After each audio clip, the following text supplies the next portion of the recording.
Chapitre 5 de la partie 2. Préparatifs pour la naissance de Jésus-Christ. Vers le même temps, un édit de César Auguste prescrivant le dénombrement du peuple et une levée d'impôts fut publié dans la terre promise, et je vis une multitude de personnes parcourir le pays pour se rendre en divers lieux.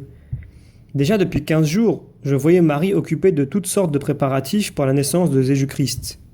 Elle préparait des couvertures et des langes. Je la voyais dans la maison. Elle était dans un état de grossesse fort avancé et travaillait assise dans une chambre avec plusieurs autres femmes. Anne, qui possédait de grands pâturages et des troupeaux nombreux, fournissait abondamment à la Sainte Vierge de tout ce qu'exigeait son état. Persuadée que Marie ferait ses couches dans sa maison et que tous ses parents viendraient la visiter, elle préparait tout pour la naissance de l'enfant de la promesse. De belles couvertures et de riches tapis étaient confectionnés. Je voyais même des fils d'or et d'argent que l'on employait à les broder.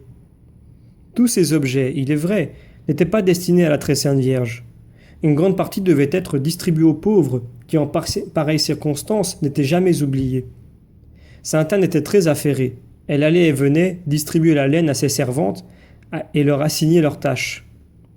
Quant à Joseph, il était à Jérusalem, où il avait conduit des têtes de bétail qu'il voulait offrir en sacrifice. De là, il s'était rendu à Bethléem pour prendre des renseignements sur le dénombrement qui exigeait que chacun vînt dans son lieu natal.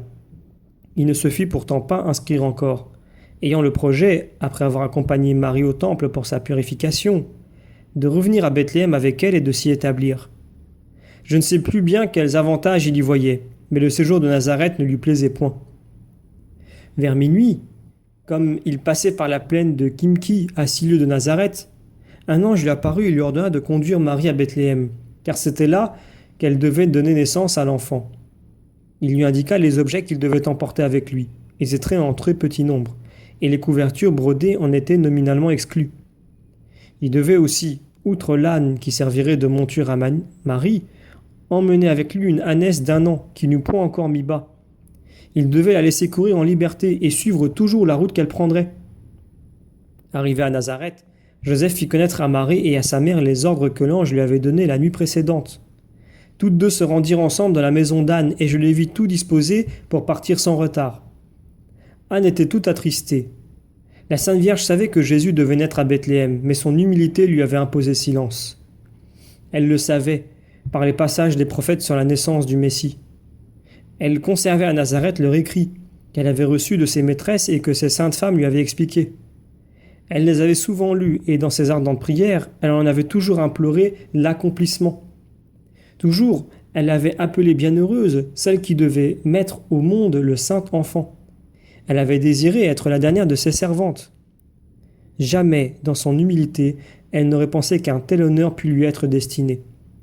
Sachant par les prophéties que le Sauveur devait naître à Bethléem, elle se conforma avec joie à la volonté divine, en entreprenant ce voyage qui devait être très pénible pour elle dans cette saison, car il faisait souvent un froid très vif dans les vallées qui coupaient les chaînes de montagnes.